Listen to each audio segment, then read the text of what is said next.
Montauban, 3 marginaux, 2 Français et un Allemand ont avoué aujourd'hui leur participation au massacre de 6 personnes dans un squat de Montauban. Michel Delbard hausse le ton, il juge inacceptables les revendications des syndicats d'Air-Inter et menace de mettre un terme au monopole de la compagnie nationale. L'agitation se poursuit dans les prisons. À Rouen et à Béthune, les détenus montent sur le toit. À Marseille et à Nantes, ils refusent de réintégrer leurs cellules. Laurence Arthaud devrait atteindre les côtes anglaises au petit matin et battre par la même occasion le record de la traversée de l'Atlantique en solitaire. Ce soir, nous vous proposons le portrait de son routeur, Louis Baudin. Bonsoir. La France, c'est bien connu, s'arrête de travailler au mois d'août. Entreprises fermées, administration qui tourne au ralenti. Le symbole même du pouvoir s'accorde un repos qu'on dit bien mérité. Ainsi, le Conseil des ministres s'est terminé ce matin sur le sourire de tous ses participants et une perspective intéressante, 3 semaines de vacances. Vous allez le voir, les hommes qui nous dirigent ne sont pas très originaux en ce qui concerne leur destination. Reportage Huguette et Clémence Eugel. Les Français délaissent le 6 Sex and Sun à la sauce tropézienne. Les vacances vertes, sportives et culturelles récoltent aujourd'hui leur suffrage. Et nos hommes politiques brûlent-ils aussi ceux qu'ils ont adorés hier? Réponse négative. L'homo politicus estival est un conservateur forcené. Il se replie sur ses terres d'élection, Jacques Chirac en Corrèze. Il fait un retour aux sources familiales. Pierre Méhaignerie va saluer sa belle famille américaine. Alain Juppé part à la recherche de ses racines dans les Landes. Il se livre à son hobby préféré.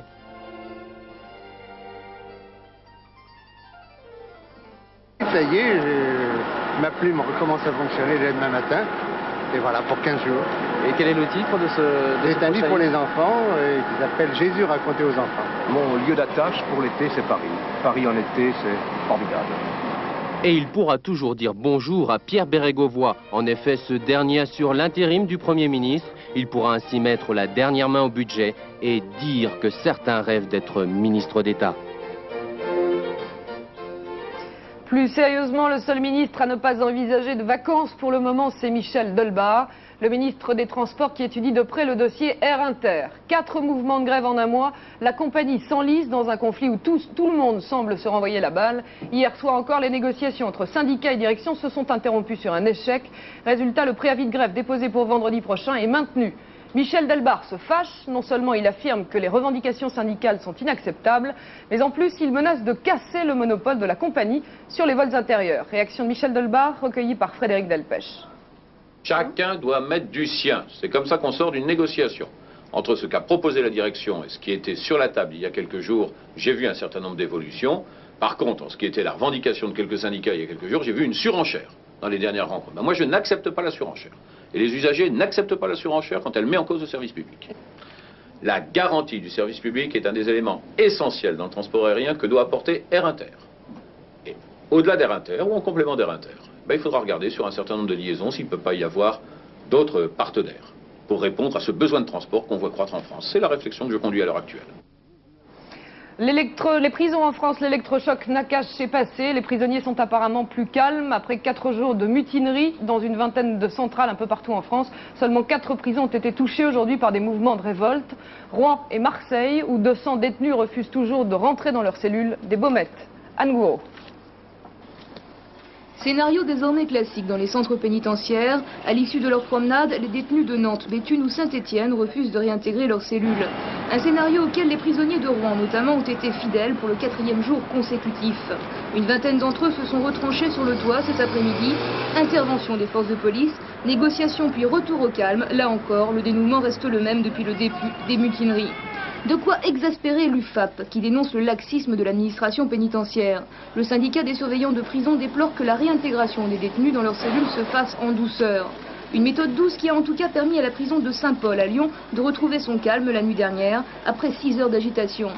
Vers 17 h, les mouvements de protestation ont repris à la prison des Baumettes, où 300 détenus refusent de remonter de promenade. Le procureur de la République de Marseille est sur place. Dehors, les CRS sont prêts à intervenir. Ce soir, au mouvement de colère des prisonniers, Gilbert Bonnemaison. Monsieur Prison n'est pas du tout surpris de ces nouvelles mutineries. Pour lui, deux causes principales, la surpopulation et surtout l'emprisonnement des petits délinquants qui empêchent de désengorger l'univers carcéral. Réaction de Gilbert Bonnemaison, recueillie par Anne Rongère. Quand vous avez un personnel pénitentiaire pour 5 détenus, et qu'on sait qu'il faut 6 personnels pénitentiaires pour assurer une permanence 24 heures sur 24, ça veut dire qu'il y a un personnel pénitentiaire en réalité pour 30 détenus, et que le temps qu'ils passent entre eux est beaucoup plus important que le temps qu'ils passent sous le contrôle du personnel. D'où risque de dérapage, d'après vous. Et donc, dès que l'on rassemble, et que non seulement on rassemble, mais on entasse des individus, eh bien, il se produit immanquablement des effets pervers. La détention provisoire peut-elle aggraver le climat de tension psychologiquement pour les détenus? Plus la détention provisoire dure, et plus il est éprouvé un sentiment d'injustice. Et surtout si les raisons qui font que cela dure ne soient pas immédiatement comprises par l'intéressé. Et tout ce qui est sentiment d'injustice, en prison comme à l'extérieur, entraîne un climat de tension et donc conduit à une dégradation du contexte de la prison. L'affaire de Montauban, l'explication de ce fait divers tragique et horrible est maintenant connue. 3 marginaux ont avoué ce matin avoir assassiné à coups de barre de fer et de couteau les 6 personnes retrouvées il y a 10 jours par la police. Les faits se sont déroulés il y a 4 mois. Il s'agirait en fait d'une affaire de racket. Alain Chabot. Ils sont 3, 2 Français et un Allemand, des marginaux, tout comme leurs victimes supposées, et ils ont avoué. Inculpés d'assassinat par le parquet de Montauban, ils ont été écroués à la maison d'arrêt de la ville.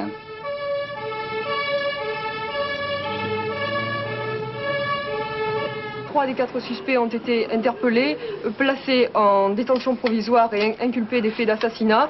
Ils ont reconnu leur participation aux faits. Ce sont des faits donc de racket en général qui se sont produits donc dans ce squat. C'est une affaire de racket en fait qui a mal tourné dans une ambiance générale d'alcoolisation. Le SRPJ de Toulouse interrogeait les suspects depuis hier et les premières déclarations avaient permis de retrouver un 6e corps, celui d'un homme enterré ici, dans l'arrière-cour du centre Gambetta, un immeuble désaffecté. C'est à l'intérieur de ce squat, situé au cœur de Montauban, qu'on avait déjà découvert voici 10 jours 5 cadavres, tous dans un état de décomposition avancée, tous visiblement massacrés avec une rare violence au mois d'avril dernier, semble-t-il. Les autopsies avaient permis d'identifier 4 corps, ceux de 4 hommes âgés de 26 à 39 ans, seul le 5e cadavre restant méconnaissable. L'enquête menée tambour battant devrait maintenant déboucher sur une 4e arrestation et non des moindres puisque la personne recherchée pourrait être le meneur de la bande. Les chantiers de la Ciotat, le feuilleton continue avec un épisode très attendu et c'est la CE qui rentre en scène. À Bruxelles, la Commission européenne a menacé aujourd'hui de réclamer le remboursement de 2 milliards de francs. 2 milliards versés lors de la fermeture du chantier naval en échange d'une promesse de non-reprise des activités. Dans ce cas, la firme américano-suédoise, la Lexmark, se verrait dans l'obligation de rembourser plus d'1 milliard de francs sur cette somme. La décision finale de la CE tombera demain. Jean-Marie Belin. On ne peut pas gagner sur tous les tableaux, a dit la Commission. La fermeture des chantiers de la Ciotat faisait l'objet d'une aide à la restructuration et au départ en mars 88. Si les chantiers reprennent leur activité, cette aide à la fermeture devient caduque. Si la reprise par Lexmark est confirmée, la Commission de Bruxelles demandera alors que le gouvernement français récupère les 2 milliards de francs d'aide. La France devra alors demander cette somme à la Normed ou en partie à Lexmark. Nous ne paierons pas un centime, nous ne sommes pas concernés. Maintenant, je ne sais pas comment le gouvernement français va se dépatouiller dans ses contradictions. Ça, c'est son problème.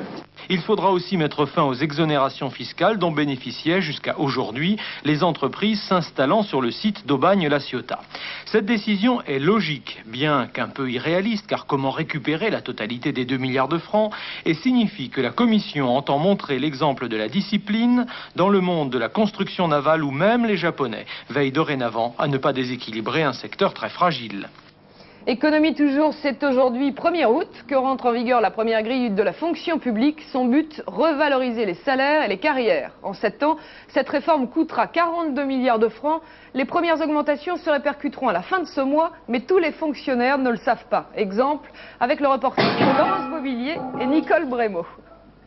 La Pitié-Salpêtrière, Marie-Christine travaille ici depuis 8 ans. Sans diplôme, elle a commencé sa carrière d'agent administratif au bas de l'échelle dans la catégorie D. Elle gagnait moins de 4 000 francs par mois. Puis Marie-Christine a passé des concours internes pour accéder à la catégorie supérieure. Vous gagnez combien 6 200 francs. Vous allez être augmenté? Peut-être quelques points, mais je pense pas beaucoup. Vous savez pas ce qui change alors pour vous? Non, pas exactement. Marie-Christine l'ignore, mais elle est concernée par les premières mesures de revalorisation des salaires. Elle touchera 200 francs de plus par mois. C'est une des conséquences de la réforme de la fonction publique négociée en février dernier. Une réforme ambitieuse que la CGT et Force ouvrière n'ont pas approuvée. Et à la Pitié-Salpêtrière, à l'appel de ces deux syndicats, des agents observent depuis plusieurs semaines une grève. Ils dénoncent l'accord Matignon sur la grille salariale. Le trafic d'armes entre le Liban et la France avec 2 nouvelles inculpations ce matin. Le père et l'ami d'un CRS impliqué dans l'affaire ont été écroués. Les 2 hommes sont poursuivis pour infraction à la législation sur les armes et détention et transport d'armes. En 2 semaines, ce sont en tout 21 personnes qui se retrouvent désormais inculpées dans le cadre de ce trafic. Une chose est sûre, le juge Ardide, chargé de cette enquête, est face à un véritable puzzle. Difficile de démêler les tenants et les aboutissants de cette affaire. D'ores et déjà, on peut avancer 3 filières. Morad Aïtabouche. Voici un supermarché quelque part à Beyrouth. En vente libre, fusil d'assaut M16, fusil à pompe, Kalachnikov, lance-roquettes. Des matériels de guerre à des prix défiant toute concurrence. Cet homme, Jean-Claude Labourdette, est un habitué. Il achète pour des amis collectionneurs, super-héros, toujours en première ligne. Labourdette, brigadier chef à l'ambassade de France à Beyrouth, est très généreux. Alain André, son ami, policier à la retraite, est le premier maillon de la distribution. En 85, il a réceptionné quelques armes et les a revendues à des amateurs de la région parisienne. Deuxième filière, la plus importante, avec 2 intermédiaires, les gardiens Patrick Chalère et Pierre Bessona de la CRS 38 de Mulhouse. Un homme va causer leur perte, Philippe Nino, un de leurs collègues, d'abord à Mulhouse, puis à Beyrouth. Arrêté dans le cadre d'une autre affaire, Nino va lâcher le morceau sur le trafic d'armes. Il va tout expliquer aux policiers marseillais. Grâce à mes contacts, j'ai vendu des armes à Bruno Sacomano, le chef du gang des Alpes, ainsi qu'à des truands toulonnais. À l'ex-FLNC aussi, l'incertitude demeure. Une chose semble certaine, les armes utilisées lors de l'attaque du fourgon de la Sécuripost en juillet 89 à Marseille proviennent de Beyrouth. Nino balance alors ses fournisseurs, Chalère et Bessona. Chalère est le seul à passer à table. Il dénonce Labourdette comme l'organisateur du trafic. Démenti de Jean-Claude Labourdette le 29 juillet, depuis sa prison, il écrit à nos confrères de Paris Match. Je ne suis ni le cerveau ni l'organisateur de quelque trafic que ce soit. Je n'ai jamais été en rapport avec des voyous et je n'ai cédé des armes qu'à 2 personnes, Chalère et Alain André, un ami collectionneur. Reste une filière vers les États-Unis animée par Patrick Jacquin, lui aussi un ancien de la CRS 38 de Mulhouse, mais Labourdette n'en parle pas dans sa lettre. Depuis le début de cette affaire, 21 personnes ont été inculpées par le juge Ardide. Le feuilleton policier ripou de l'été n'est pas encore terminé. À l'étranger, la capitale du Libéria, Monrovia, ressemble, d'après plusieurs témoignages, à un charnier. Des centaines de cadavres, peut-être des milliers, jonchent les rues de la ville alors que les affrontements entre les soldats gouvernementaux et les rebelles continuent dans une violence inouïe. Les civils, on le sait, n'ont pas été épargnés. Et apparemment, les massacres continuent sans qu'on puisse entrevoir aucune issue dans cette guerre civile particulièrement horrible. Correspondance de l'AFP sur place, Bernard Nicolas. La situation est de plus en plus trouble à Monrovia. Prince Johnson, le rebelle qui avait réussi à enlever hier le quartier des ambassades, ne semblait pas avoir élargi sa tête de pont aujourd'hui. Avec ses 400 ou 500 maquisards, il est coincé entre l'Atlantique et une colline d'où descendent les soldats gouvernementaux. Il ne peut pas recevoir de renfort car il a lancé tous ses hommes dans cette bataille cruciale et il n'a pas à attendre de munitions car l'autre chef, Charles Taylor, ne va sûrement pas l'aider à lui souffler la victoire si près du but. Le but, c'est évidemment Executive Mansion, la présidence où se cache Samuel Doe, protégé par 500 soldats encore fidèles. Johnson est à moins de 2 km de là et Taylor à plus de 10 km. Les maquisards de Taylor sont les plus nombreux, mais ils sont loin. Ils n'avancent plus parce qu'ils n'ont pas assez d'expérience face aux militaires professionnels du gouvernement. Les maquisards de Johnson se battent bien, mais ils sont peu nombreux et coincés, le dos à l'Atlantique. Enfin, les gouvernementaux se battent plutôt bien. Ils savent bien que c'est la dernière bataille. Il n'y aura pas de prisonniers. Il n'y en a d'ailleurs jamais eu. Abidjan, Bernard Nicolas, AFP Audio.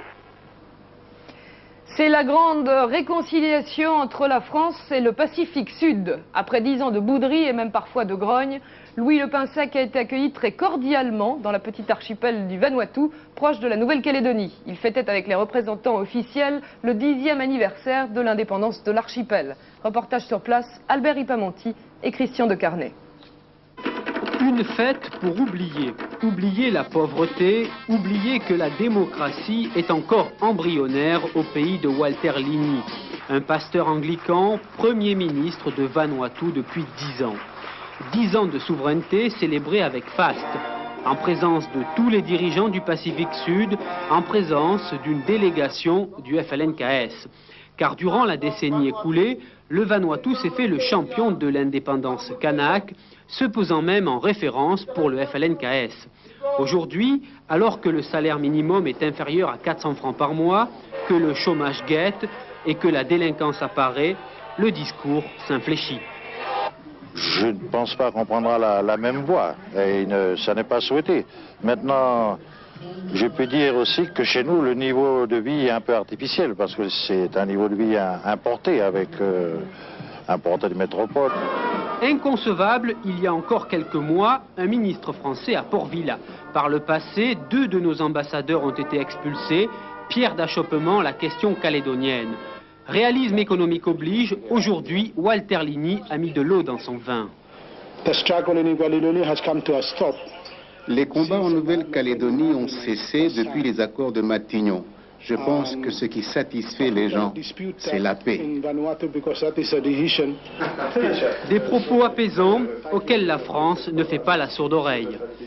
Tout ce que j'ai entendu aujourd'hui de la part des divers interlocuteurs me confirme que nous sommes entrés dans une phase de relance active de la coopération entre la France et le Vanuatu. Réconciliation avec le Vanuatu, retrouvailles avec l'Australie. Grâce aux accords Matignon, la France réintègre sa place au sein de la... C'est demain que s'ouvriront à Strasbourg les États généraux sur la forêt rhénane avec la participation de 2 ministres, Henri Nallet et Brice Lalonde. Au centre de la polémique, l'affaire de Markolsheim dans le Bas-Rhin. Les écologistes ont accepté de participer à la réunion, mais le dialogue s'annonce déjà très difficile. Véronique Gorel. Depuis le 20 juillet dernier, les écologistes alsaciens ne décolèrent pas. Ce jour-là, François Mitterrand donne son accord à l'implantation d'une usine d'acide citrique dans la forêt de Markolsheim. 50 hectares seront déboisés. Pour les écologistes, c'est un nouveau et mauvais coup porté à la forêt rhénane, l'une des plus luxuriantes d'Europe.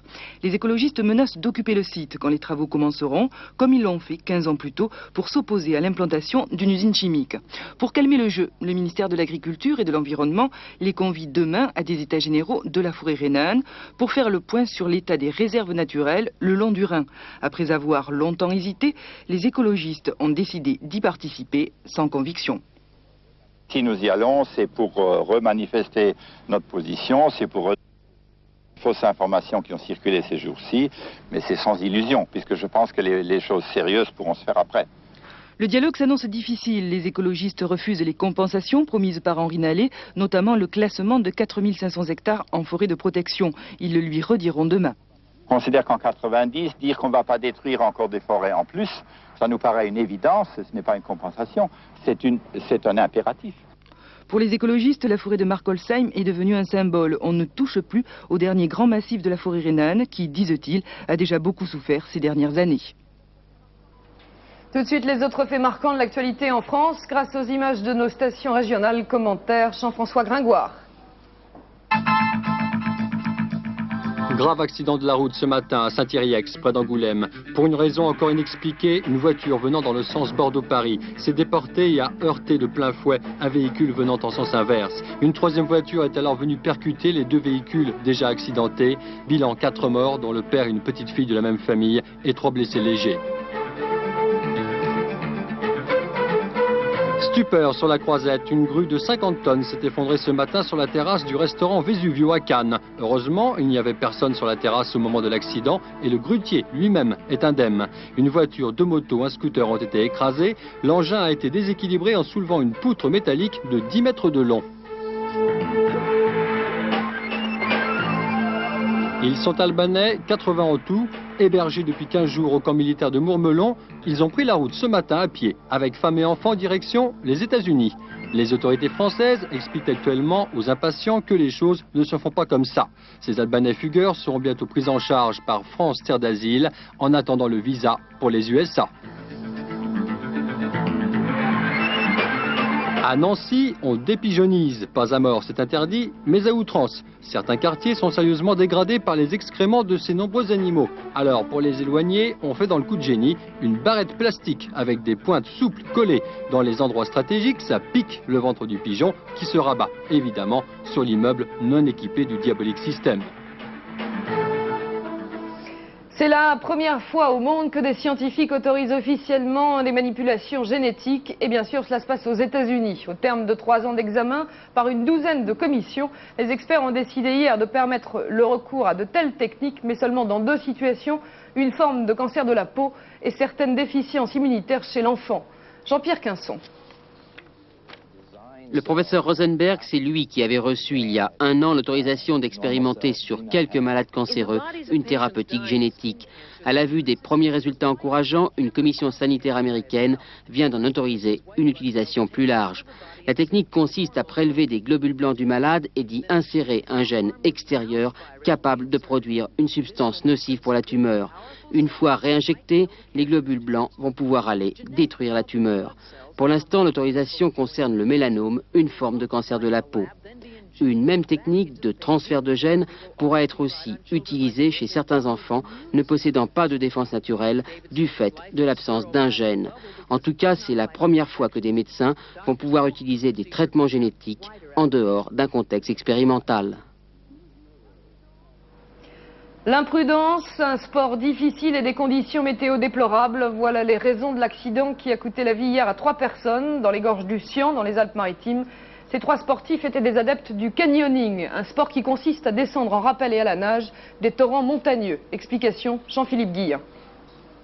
Hier après-midi, 5 personnes traversent le Raton, un torrent situé dans les gorges du Sian, dans les Alpes-Maritimes. Elles pratiquent toutes le canyoning, un sport qui consiste à descendre en rappel ou à la nage des torrents montagneux. Mais les violents orages du début de semaine vont causer leur perte. Tout à coup, une énorme retenue d'eau s'abat sur le groupe, entraînant 3 personnes avec elle. Donc on a entendu un brouillonnement terrible et l'eau qui est arrivée. Une vague. Une vague, mais alors à la hauteur d'un étage d'un immeuble. Cette masse d'eau ne laissera aucune chance au guide de l'expédition et à 2 de ses clients. Le canyoning est l'un de ces nouveaux sports de montagne, très pratiqués en été. Il ne nécessite aucun équipement spécifique. Glissade, saut, escalade et descente en rappel, ces adeptes profitent des difficultés naturelles pour progresser, encadrés par un moniteur qui tente de déjouer les pièges de l'eau glacée ou de la météo. Malheureusement hier, le guide ne pouvait pas prévoir que les pluies torrentielles feraient exploser une énorme poche d'eau au passage du groupe. C'est demain que Florence Artaud devrait atteindre le cap Lizard en Grande-Bretagne et pulvériser ainsi le record de la traversée de l'Atlantique en solitaire. Un homme partagera ce record avec la belle navigatrice. C'est son routeur, Louis Baudin. Il est basé à Marseille. C'est lui qui conseille et guide Florence Artaud de la terre ferme. Reportage Jacques Bertolotti et Frédéric Barr. 9 jours de mer et un record de l'Atlantique en solitaire en vue pour Florence Artaud et Pierre Ier. Son association avec Louis Baudin fonctionne à merveille. Louis Baudin, ce météorologue marseillais fou de voile, qui est devenu, après la course de l'Europe, le routeur de Florence. De son petit bureau de l'Estac, grâce à un système de communication par satellite, la liaison est permanente sur l'ordinateur. Elle est à 15-17 nœuds de moyenne sur la route directe vers l'arrivée.